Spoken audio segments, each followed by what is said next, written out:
I'm not coming back. I've met someone better and already moved your things to storage. My name is Leonard Kessler, 54 years old and staring at my phone in the kitchen of our Des Moines condo at 11:42 p.m. on a Thursday. My wife Dana was supposed to be on day 4 of a girls' trip to Palm Springs. The text came with a screenshot of a bank transfer. $118,000 moved from our joint savings to her personal account. I set my phone down and finished my coffee. 15 years of marriage ended in 2 sentences in a screenshot. For months, there had been signs, weekend getaways that stretched longer, new clothes she never wore around me, phone calls that stopped when I entered a room. I noticed it all. I'm a forensic accountant. Noticing discrepancies is what I do for a living. But I said nothing. Maybe that was my first mistake. Or maybe my first mistake was marrying someone who thought my career was just spreadsheets and boring numbers. I opened my laptop and checked one of my email accounts. One Dana didn't know existed. 3 notifications from my banking security system. Someone had attempted to change passwords on accounts Dana had never seen. She was being thorough. I had to respect that. I picked up my phone and typed 2 words in response. Good luck. Then I called my brother Jason. Remember that contingency plan we discussed 5 years ago? I said when he answered. It's time. Are you sure? He asked. Yes, I replied. She just made her move. I hung up and glanced at the wedding photo on the wall. It was the only picture in the condo that still had both of us in it. I should have noticed that too. I met Dana Bowman at an alumni event for the University of Iowa. I was 38, recently divorced from a short first marriage, and focused entirely on building my forensic accounting practice. Dana was 34, vibrant, ambitious, and completely uninterested in what I did for a living. I don't need to understand the details, she'd say, whenever I tried to explain a case. As long as you make enough for us to live well. We married after a year of dating. I helped her open her yoga studio, funding the entire venture from my savings. When she wanted a bigger house in a better neighborhood, I agreed. When she wanted luxury cars and expensive vacations, I nodded and signed the checks. My father had warned me once. We were fixing his deck, and he paused, hammer in hand. Son, I noticed your wife spends a lot of your money, he said carefully. Just make sure she values what you do to earn it. I brushed him off, but the comment stuck with me. 6 years into our marriage, I began quietly restructuring my assets. Nothing illegal, just protective. I created 2 limited liability companies, established trusts, invested in crypto, and maintained offshore accounts for international clients. Dina knew about our joint checking and savings, but nothing else. I watched as she became increasingly involved in fitness influencer circles. Her Instagram followers grew into the thousands. She started taking trips with her wellness community. First weekends, then full weeks. You wouldn't enjoy it, she'd say. It's all yoga talk and juice cleanses. Last Christmas, she forgot my birthday. When I mentioned it the next day, she bought me an expensive watch and said, I've just been so busy with the studio expansion. I accepted the watch, but that night, I finalized the paperwork on my contingency plan. The signs were all there. I just didn't want to see the full picture. The morning after her text, I woke up early and made coffee. Same as always. Habits are hard to break, even when your world has collapsed. I logged into my primary financial management system, custom built for my practice but adapted for personal use. With a few keystrokes, I activated the contingency protocol Jason and I had designed years earlier. First, I froze all joint accounts and credit cards. Then I triggered a fraud alert on the $118,000 transfer using my banking contacts to expedite the process. I sent documentation proving financial misconduct to my attorney, along with instructions to file for divorce immediately. Then I called my mother. Dana's left me, I said simply. She took the money and moved my things out while she was supposedly on vacation. My mother was quiet for a moment. I'm sorry, Leonard, she finally said, but I can't say I'm surprised. What are you going to do? What I've been preparing to do for years, I replied. Protect what's mine. An hour later, my phone lit up with Dana's name. I declined the call. 10 more calls followed, then a text. What the hell did you do? The money's gone and my cards don't work. I didn't respond. Instead, I drove to the storage facility listed in her text. Using the code she'd sent, I retrieved 2 boxes of my clothes and my laptop. The rest of my belongings, family photos, books, mementos from my father, were nowhere to be found. That's when something hardened in me. This wasn't just about money anymore. It was about 15 years discarded without a second thought. It was about someone thinking they could erase me from my own life. I stopped at a coffee shop and opened my laptop. Using financial databases only available to licensed investigators, I pulled up everything I could on Trey Harmon, the fitness influencer Dana had been tagging in photos for months, the someone better she'd mentioned. What I found confirmed my suspicions. Trey's business game was leveraged to the hilt.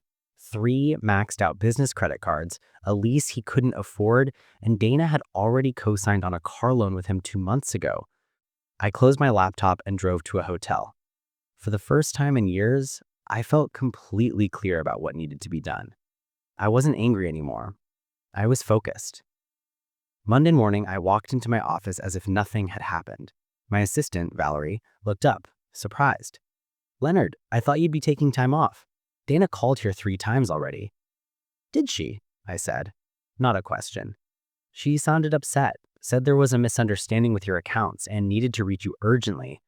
I nodded. "If she calls again, tell her to contact my attorney." By noon, Dana had escalated from calls to appearing in person. The receptionist buzzed my office.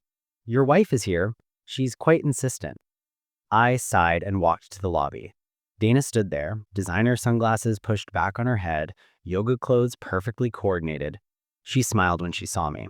The same smile she'd used for 15 years when she wanted something. "Leonard, there's been a huge misunderstanding with the bank," she said loud enough for everyone to hear. "All our accounts are frozen." "Not a misunderstanding," I said quietly. "You transferred money without authorization. The bank flagged it as fraud." Her voice dropped to a hiss. "You cannot do this to me. I've already put deposits down on a new place. I've made commitments to Trey Harmon." "Yes, I know all about those commitments." Her face went white. "You're investigating me?" "No, not just protecting myself from fraud." "I'll fight this," she snubbed. "I deserve half of everything." I looked at her evenly. "Half of what's in those accounts? Sure, but you seem to be under the impression that's all there is." She blinked, confused. "What are you talking about?" "You'll find out in discovery," I said, then turned and walked back to my office. That afternoon, I received an email from Dana's newly hired attorney demanding immediate access to all financial records and threatening to expose irregularities in my accounting practice if I didn't comply. It was an amateur move, a threat with no substance behind it. I forwarded it to my attorney with one line: "Proceed as planned." By evening, Dana had rallied mutual friends to her side. My phone filled with messages asking why I was being vindictive and controlling. No one had questioned where she'd been the past week or who she'd been with. No one asked about the money she'd taken. I didn't bother responding. Instead, I went to the gym. Not Dana's studio or Trey's flashy fitness center, but the small community center where I'd been going for years. I lifted weights until my arms shook, then drove back to my hotel room. The trap was closing, but not around me. 3 days later, my attorney called. "We found something interesting," she said. "Dana's been siphoning money from your joint's account for over a year. Small transfers at first, then larger ones." "To where?" I asked, though I already knew. Multiple accounts, some to her personal savings, but most to a business LLC registered to Trey Harmon. Almost $80,000 total. And she used our joint funds as the source. Yes, which means we can add financial infidelity to the divorce filing. I thanked her and hung up. I wasn't surprised, but confirmation still felt like a punch to the gut. Dana hadn't just left me for someone else. She'd been planning it for over a year, funding her exit and her new boyfriend's business with my money. That night, I received a text from an unknown number. "You need to back off. Dana deserves better than you. Don't make this uglier than it needs to be." Trey Harmon getting involved directly. Interesting. I drove to my brother's house the next morning. Jason worked in digital security, the perfect complement to my financial expertise. We'd collaborated on cases before, but this was different. "I need everything you can find on Harmon Fitness LLC," I told him. "Bank records, loans, credit applications, everything." Jason raised an eyebrow. "Legal channels only, right?" Of course, we're just connecting public dots faster than most people could. 3 hours later, we had our answer. Trey Harmon wasn't just in debt, he was underwater. His social media portrayed success, but his business was failing. The new equipment, the expansion, the promotional events, all funded through risky loans, and more recently, Dana's investments. But there was something else. Something Dana couldn't have known. "Look at this," Jason said, pointing to a screen. "Harmon applied for a small business loan 4 months ago, used the gym equipment as collateral." "That's normal," I said. "Yeah, but look who co-signed." I leaned forward. The document showed Dana's signature on a $175,000 equipment loan. "She co-signed before she left you," Jason said quietly. But here's the kicker. The loan specifies joint responsibility with her spouse. They used your marital status to secure better terms. I stared at the screen. She put my assets on the hook for his loan without my knowledge? Exactly. And there's more. 3 credit cards, a car lease, and the new commercial space rental, all co-signed by Dana, all leveraging your marital status as security. I stood up and walked to the window. Outside, children were playing in the yard next door, oblivious to the adult complications of the world. "She has no idea what she's done," I said finally, "and neither does he." The next morning, I met with my attorney and laid out everything we'd found. "I want to move quickly," I told her, "before they realize what's happening." She reviewed the documents and nodded. "We'll file for emergency asset protection today. The loan fraud alone is enough to freeze everything until the divorce is settled." That afternoon, I drove to Harmon Fitness. The gym was sleek and modern, with motivational quotes painted on the walls and Trey's face plastered across the entrance. Inside, 20-somethings in expensive workout gear took selfies between half-hearted sets. Trey spotted me immediately. He was taller in person, with the artificial tan and capped teeth of someone who'd built their career on appearance. He walked over, hand extended, smile perfectly calibrated. "You must be Leonard. Dana's mentioned you." "I'm sure she has," I replied, not taking his hand. "We need to talk privately." His smile faltered, but he led me to his office, glass-walled, visible to everyone but soundproof. "What can I do for you?" he asked, closing the door. I placed a folder on his desk. "This is every financial document connecting you to Dana. Loans, credit cards, leases, all co-signed using our marital assets as security." He picked up the folder cautiously. "I don't understand." "It's simple. Dana used our marriage to back your business loans. Now we're divorcing, and those guarantees are invalid." The color drained from his face as he flipped through the pages. "These are all legitimate business arrangements between Dana and me." "Maybe, but the banks approved them based on our combined assets and income. Assets she no longer has access to." He closed the folder. "What do you want?" "Nothing from you. I just thought you should know what's coming. The banks will be calling those loans due very soon." "Dana said you were wealthy," he said, voice hardening. "That money is not an issue for you." "Money's never been the issue," I replied. "Trust was." I stood up to leave, but paused at the door. "One more thing. When Dana moved out, she took some items of sentimental value to me. Family photos, my father's watch. Things money can't replace." He stared at me for a long moment. "I'll see what I can do." I nodded and left.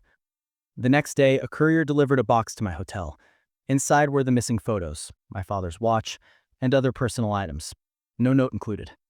That same afternoon, my attorney confirmed the emergency asset protection had been granted. All shared assets would remain frozen until the divorce was finalized. I logged into my financial management system and reviewed the alerts. Dana had attempted to access our frozen account 17 times in the past 24 hours. She'd also tried to open a new credit line using our home as collateral. Denied. My phone lit up with her name again. This time I answered. "What have you done?" she demanded, voice shaking. "The bank called in Trey's loans. All of them. They're seizing the equipment tomorrow." "That's unfortunate," I said calmly. "This is vindictive, Leonard. You're destroying him to get back at me."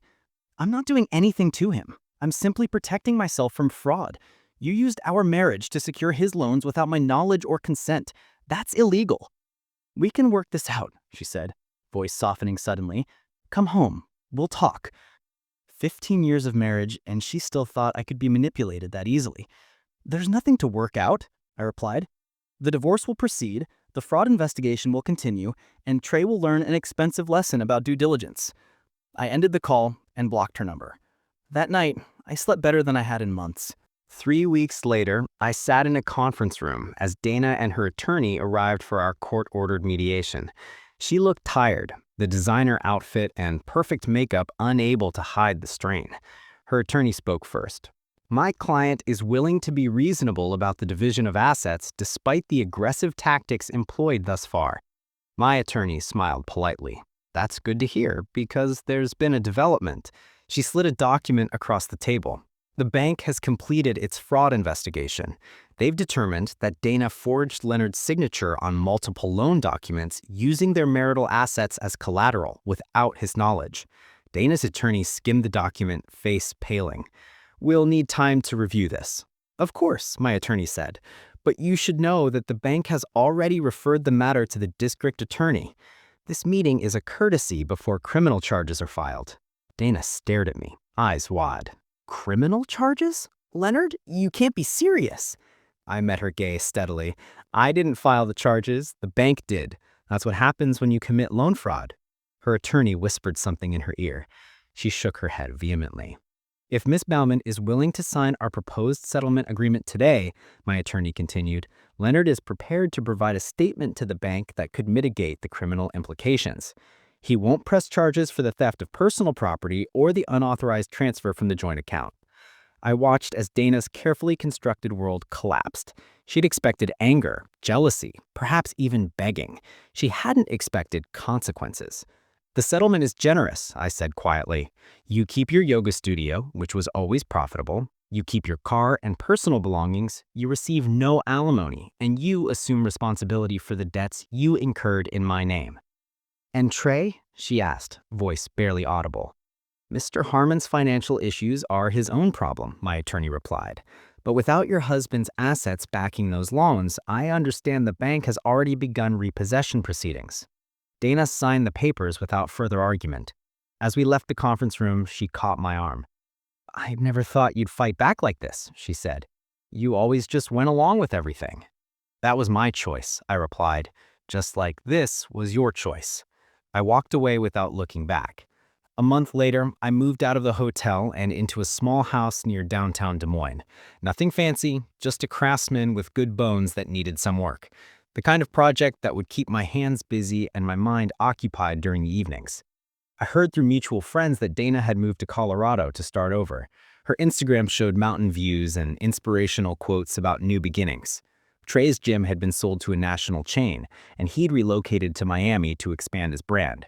Neither of them mentioned what had happened. People rarely advertise their failures. My brother Jason stopped by one Saturday to help me install new cabinets in the kitchen. Heard anything from Dana? He asked as we measured for the hinges. No, I said, and I don't expect to. You know, you could have taken her for everything. The fraud charges alone would have ensured that. I shrugged. What would be the point? She's no longer my problem. We worked in comfortable silence for a while, the rhythm of measuring, cutting, and mounting, creating a meditative state. I'm thinking of taking some time off, I said eventually. Maybe drive up to Minnesota, do some fishing at the cabin. Dad would like that, Jason replied. You haven't been there since he passed. That evening, after Jason left, I sat on my back porch with a glass of bourbon. The neighborhood was quiet, with only the occasional dog bark or child's laugh breaking the silence, different from the upscale community Dana had insisted on, more real somehow. I thought about the last 15 years, how I'd allowed someone else to define my life, my worth, how I'd noticed the signs but chosen to ignore them, how when the moment came I'd been prepared because some part of me had always known this day would arrive. I didn't feel victorious. I didn't feel vindicated. I just felt free. The next morning, I called my office and told them I'd be taking 2 weeks off. Then I packed my truck, locked up the house, and headed north. No itinerary, no expectations, just the open road. And for the first time in years, no invisible ledger of resentments to balance.